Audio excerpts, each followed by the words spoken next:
o personalidade de hoje está num lugar muito conhecido. Aliás, se não é, deveria ser, principalmente pelo povo de uma cidade. Mas antes de eu falar de onde eu estou e com quem eu vou falar de um lugar também que o povo adora, que é o restaurante Peninha, aqui em Araranguá, no centro, quase em frente à Rádio Araranguá. Então, um ambiente climatizado, bonito e mais. Muito bem servido, além de serem 2 ambientes, tu pode fazer a tua festa ali, aniversário, formatura, enfim. E todos os dias o restaurante Peninha serve o almoço com um buffet, aquilo, com churrasco, para quem curte um churrasco, né? E aquele atendimento maravilhoso da Estela e do Peninha. E à noite tem lanches, tábuas, dá para lá tomar uma cervejinha gelada agora no verão, uma boa pedida.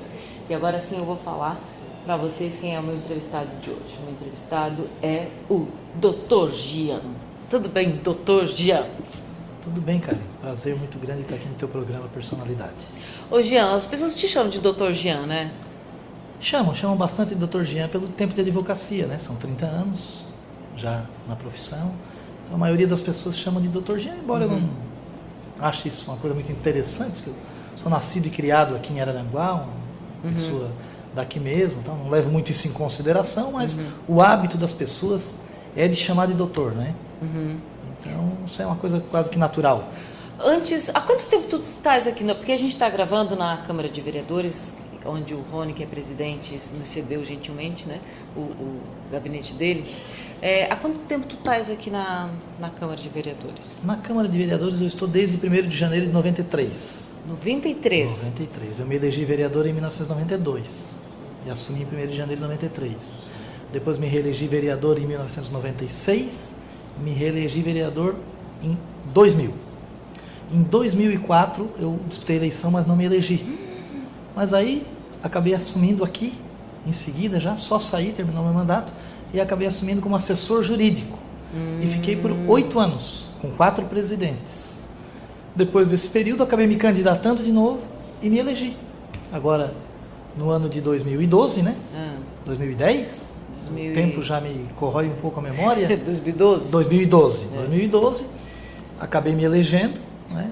E voltei a ser vereador. Então eu estou aqui na Câmara de Vereadores, ininterruptamente, por 22 anos. Agora, tem uma coisa muito interessante, que tu deixou de ser vereador porque perdeu uma eleição e continuar trabalhando. Não te deu assim uma mágoazinha de ficar trabalhando e ver os outros eleitos e tu não?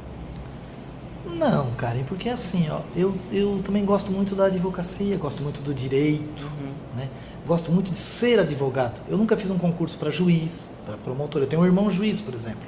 Eu nunca fiz um concurso para promotor, para juiz, para delegado, para fiscal do INSS, da Receita Federal. Eu gosto de advogar, né? Fiz muitos júris, então eu gosto muito da tribuna, eu gosto muito da Câmara, dessas coisas. Então eu continuei no meio. Como eu gosto muito da política, não sei sair dela também, eu continuei fazendo as duas coisas sem mandato. Eu continuava fazendo política, porque estava no meio político, e ao mesmo tempo exercendo uma função jurídica, técnica, aqui na Câmara, que era de consultoria, dando pareceres, e que também tinha um pouco de política, que já pela minha experiência de 3 mandatos, os próprios presidentes já me solicitavam muito politicamente, eu acabava fazendo as duas coisas, eu gosto das duas coisas, e acabei ficando 8 anos, foi muito interessante ser assessor jurídico. Não teve gente que chegava aqui e achava que tu era vereador ainda? Muita gente.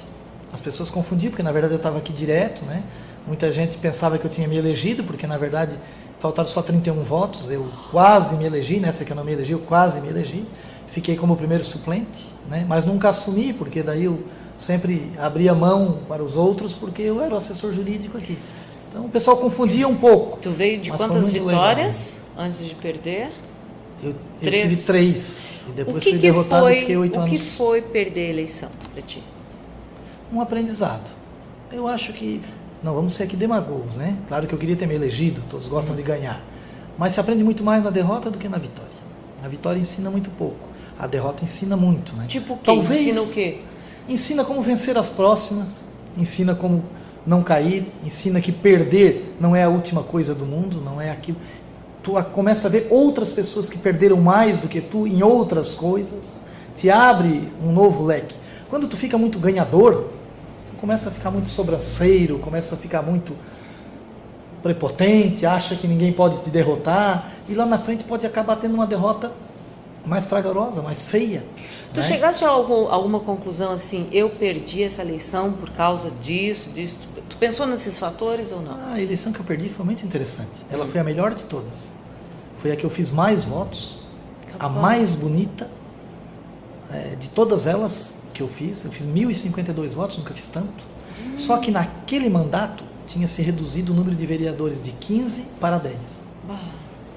Então eu acabei passando por isso, 15 para 10. Diminuiu o número. Né? O meu partido, na época, o PFL, estava muito fraco. Fomos obrigados a coligar com o PMDB. O PMDB era muito forte. Tanto é que os vereadores que se me elegeram na minha frente eram 1.200, 1.100, né? Era muito voto. E mesmo assim, eu consegui superar tudo isso. O PSDB, que era o partido que eu apoiava, não me deu a coligação.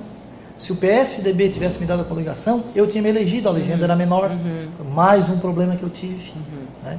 O meu filho, durante a campanha, teve uma alergia terrível, ficou 10 dias internado no hospital regional. Eu abandonei a campanha durante 10 dias e fui cuidar do meu filho, porque ele tinha 10 anos de idade e queria que eu estivesse todo dia no hospital. Né? Eu tive um estresse durante a campanha, né? Me deu uma labirintite. Eu estava fazendo a campanha e eu era obrigado para casa, ficar 2 horas deitado, tomar um comprimido e depois voltar para a campanha. Eu passei por todos esses percalços. Fiz 1.052 votos, faltou 31 e quase me elegi. Então, para mim, a eleição mais importante qual foi? A que eu perdi.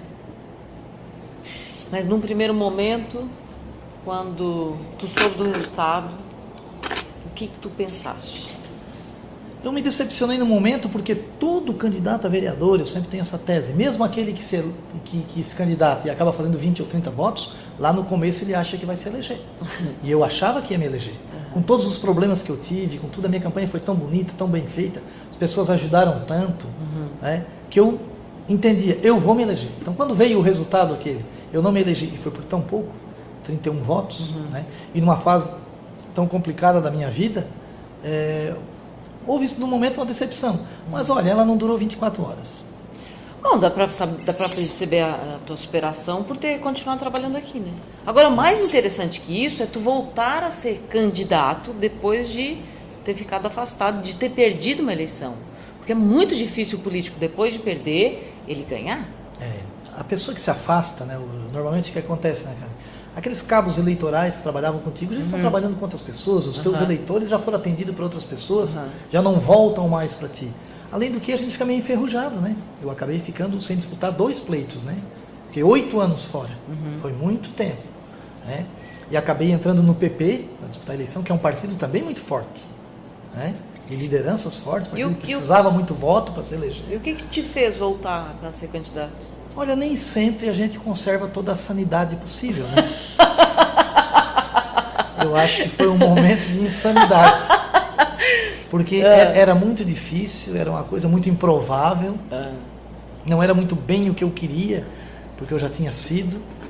Mas eu queria estar no meio da política, eu queria, quem sabe, eu volto e tal. E fui para a eleição e acabou dando tudo certo. Também foi uma eleição complicada, a nossa chapa de prefeito custou muito a sair. E a eleição para vereador foi duríssima. Eu fiz 1.010 votos, né? E os suplentes ali ficaram próximos. Foi muito complicado, né? Então eu acho que foi um momento de insanidade que infelizmente deu certo. Como a vida é estranha, né? Quando tu acha que está tudo bem, não se elege, e quando tu vai numa loucura. Mas já decidi, né? Já decidi e tomei essa decisão com bastante antecedência, porque eu avalio que tem que ser assim, que na próxima eleição eu não sou mais candidato a vereador. A vereador? A vereador. Isso quer essa dizer... decisão eu já tomei. Tá. Por quê? Porque se não toma essa decisão 2, 3 anos antes, quando chega na época de formação das candidaturas e coligações, aquelas pessoas que estão contigo, os teus amigos, falam, tens que ir, porque nós te ajudamos, porque isso, porque aquilo, tu acaba te empolgando e vai de novo. E eu não tenho mais condições, foram muitas eleições, eu já disputei demais, e cansei de disputar eleição para vereador, então já decidi que não disputo mais. Agora, quem é candidato a vereador deve estar sonhando com o teu apoio, né? Pelo menos tem uma cadeira sobrando na Câmara. Agora, existe possibilidade de ser candidato a prefeito, vice-prefeito, por exemplo? Tu aceitaria continuar nessas condições? No momento é meio complicado, né? Eu estou no PROS, é um partido pequeno, né? Eu tenho algumas ideias na cabeça aí sobre troca de partido e sobre projeto político, mas eu não tenho nada definido, né? Então, tanto posso ser um candidato a vice-prefeito ou a prefeito, como também não ser candidato, mas seguramente eu estarei no pleito municipal, estarei apoiando alguém, estarei coordenando alguma campanha, alguma candidatura, ajudando. Eu não sei ficar sem isso, né? Isso é o meu mundo, eu gosto disso. Ninguém fechou contigo ainda? Não. Já é um começo. Jean, agora tu falando assim de política, o que mais te atrai nesse meio? Por que tu faz política? Porque todo mundo sabe que sai da premissa de que não vale nada. Tu pode até ser um cara bem legal, mas se tu se elegeu, se tu é candidato, começa dali que tu não vale nada. Costuma-se dizer que o político é muito bom até o dia que ele assume, né? Dali para frente, ele cai na vala comum, né? Então isso é muito complicado, tem que saber lidar muito com isso. Mas eu, graças a Deus, eu já estou aí, como eu disse, há 22 anos na Câmara, já são de mandato de vereador, já são 14 anos, né? E também tenho quase 30 anos de advocacia.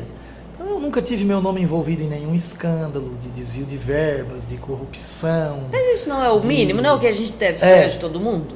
Exatamente. Mas eu me sinto muito tranquilo na política por causa disso. Eu consegui manter essa credibilidade. Hoje as pessoas me veem na rua como uma pessoa que tem credibilidade na política.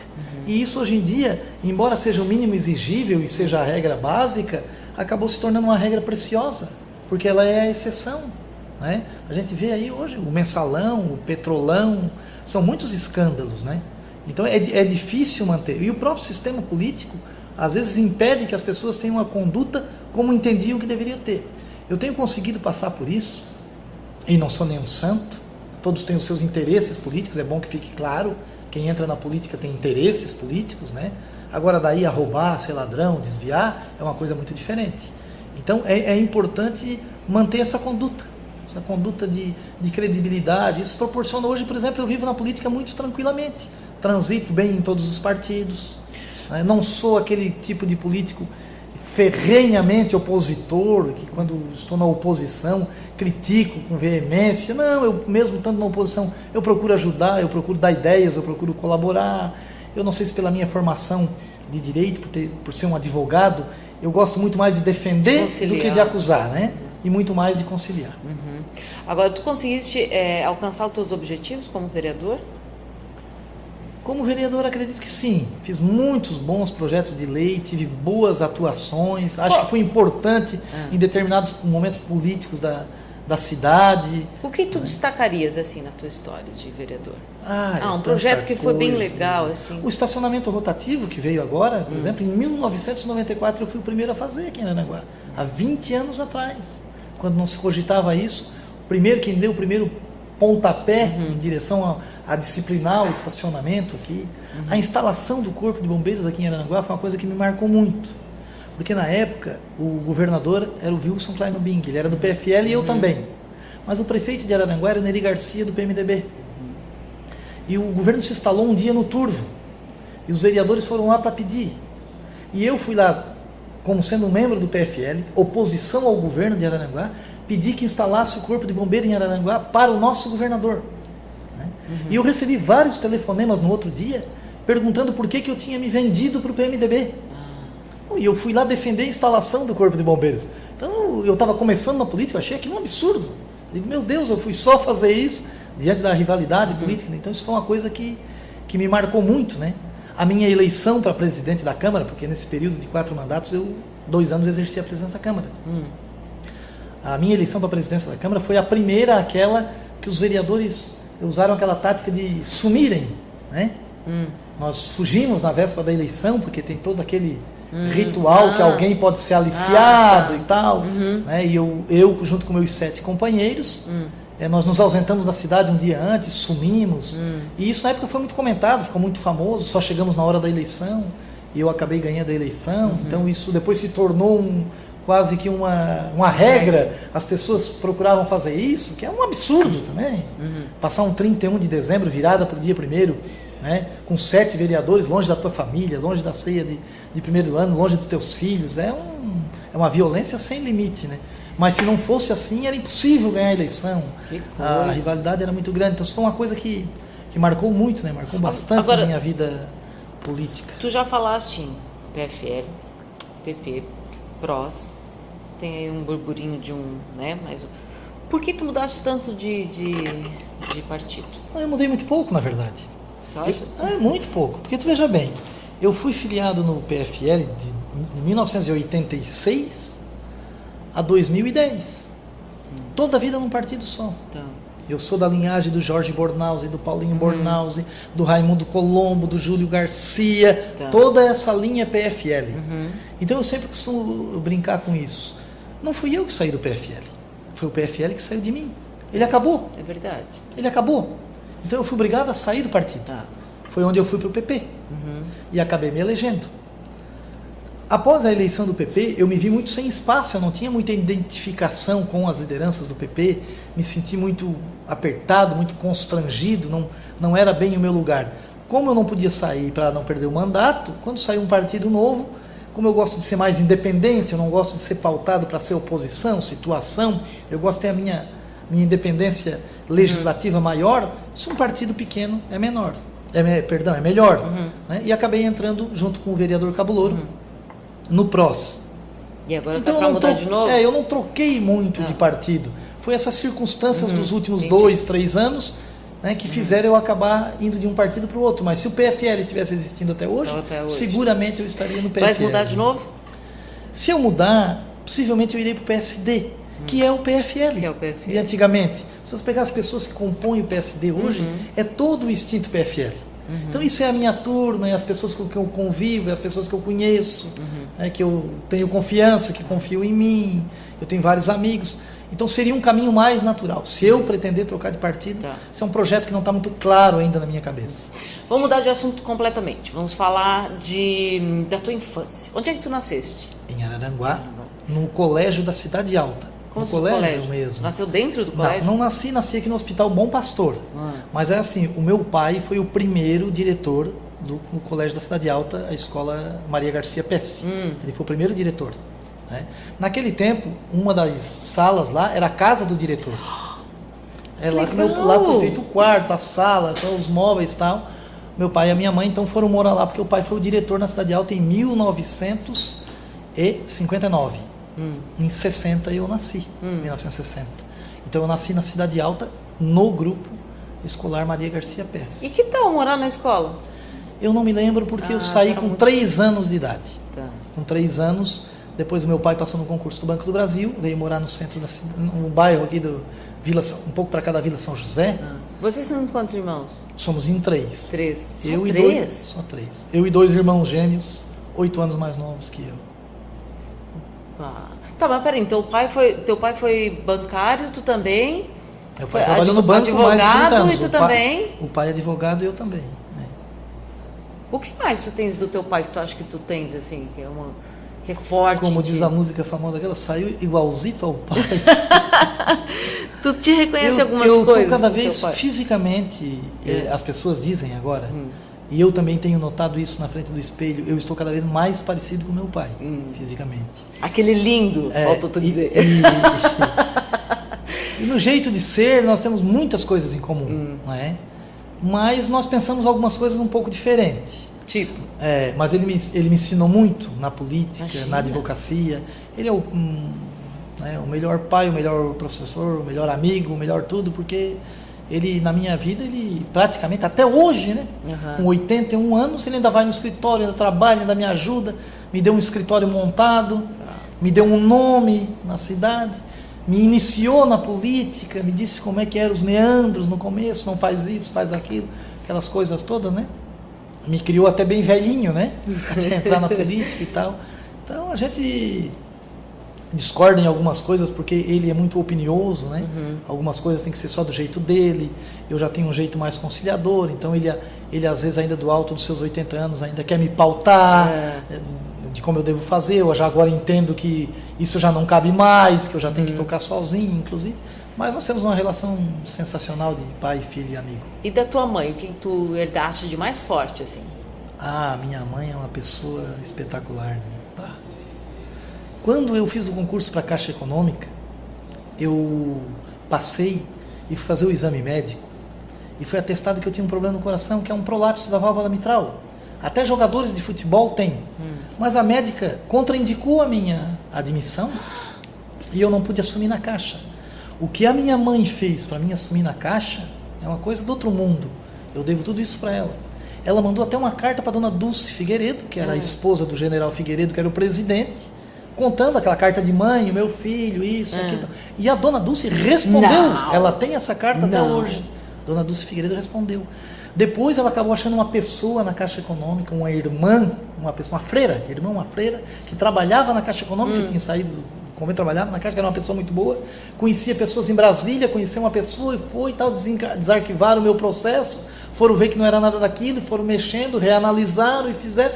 Eu acabei entrando na Caixa Econômica por causa da minha mãe. Gente. Eu acabei estudando, fazendo a faculdade de Direito, porque o meu pai não queria que eu saísse de Araranguá, porque eu tinha rodado um ano, com 17 anos ali, malandro, gazeava aula, tal, aquela coisa de guri. Rodei um ano. O pai queria que eu trabalhasse e ficasse aqui. A mãe não, ele tem que estudar fora. Ele tem que ir para a capital, ele tem que... Então foi a minha mãe que dobrou meu pai, que fez. Então ela é Então uma tu não pessoa... estudaste aqui? A faculdade não, a faculdade eu fiz em Itajaí. Minha mãe é uma pessoa que ela é... Primeiro ela é uma super mãe, né? Pegou os 3 filhos todos e é tudo dela, ela controla, ela, até hoje também. Que Ai, que coisa boa. é Vocês se super reúnem, tipo mãe. assim, no domingo, de vez em quando? Vocês têm essa... A mãe e o pai têm uma felicidade muito grande, né? Porque tiveram 3 filhos homens. Né? Mas todos 3 estão aqui, porque geralmente filho homem casa, ou vai estudar fora, ou vai embora, fica morando na cidade da esposa e tal. Os 3 estão aqui, então sempre tem um na casa dela, né? Ontem, por exemplo, era aniversário dela, estavam os 3 lá. Minha mãe fez 76 anos ontem. Que legal. Então... E os teus filhos? Os meus filhos são o Marcel e o Henrique. O Marcel tem 26 anos. Que uma arada na tua família, né? É. E um cachorro ainda agora ficou em casa. Macho. Não tem Cachorro jeito. macho. Não tem jeito. O Marcel tem 26 anos. Ele se formou em Direito também, passou num concurso do Ministério Público, trabalha no Ministério Público de Florianópolis. Agora eu tenho uma nora, que é a Júnia. Ele casou ano passado com a Júnia, então eu já tenho uma nora. E tenho o Henrique, com 21 anos, que estuda Direito também em Florianópolis, né? E está trabalhando lá, estuda. E esse vai fazer 21 anos agora, semana que vem. São os meus 2 filhos e as coisas mais Foi importantes. tu que influenciaste eles na carreira ou é uma coisa espontânea deles? Nem para torcer pro Corinthians. Mas isso é difícil. Absolutamente não. Então, tu pode tu convencer alguém a torcer pro Corinthians, não é uma coisa E muito os dois fácil. torcem, né? Porque eu sou um corintiano inveterado, mas eu nunca disse para eles para torcer pro Corinthians. Mas eles torcem. E eu nunca disse para eles para fazer direito. E eles fizeram. Né? Agora eu sempre dei os exemplos, né? Mas eu nunca influenciei em nada, deixei eles decidirem. Tanto que o Henrique, o primeiro ano, fez Relações Internacionais. Depois passou para Direito, agora está na metade da faculdade. Tu é avô, então? Daqui a pouco eu sou avô. O lobo mau, né? Tem que deitar com a vovozinha. Agora, tu tens expectativa de ser avô? Coisas, tu fica pensando nisso ou não? Eu discuto isso muito com a Jane, a minha esposa, né? Porque a gente ainda se considera novo, né, para ser avô. Na verdade, no momento, eu tenho isso como uma sacanagem. Né? Se pudesse demorar mais um pouquinho. Claro. Né? Mas é claro que pelas experiências dos avós e das avós que a gente ouve, né? Todos são muito felizes, todos são muito contentes com os netos, todos são muito bobos pelos netos. É um caminho natural que a gente vai sentir a mesma coisa, né? E a gente tem aquela apreensão do dia que vai chegar o filho em casa e dizer: pai, tu vai ser avô, que a gente já disse para os nossos pais, essa coisa toda. Mas podia esperar um pouquinho. E rindo assim, eu me lembro do Guilherme Mai, que é dentista, cirurgião dentista aqui em Araranguá, que é o meu dentista, né, pessoal, e por isso que eu trago para vocês, que eu só trago o que é bom, né?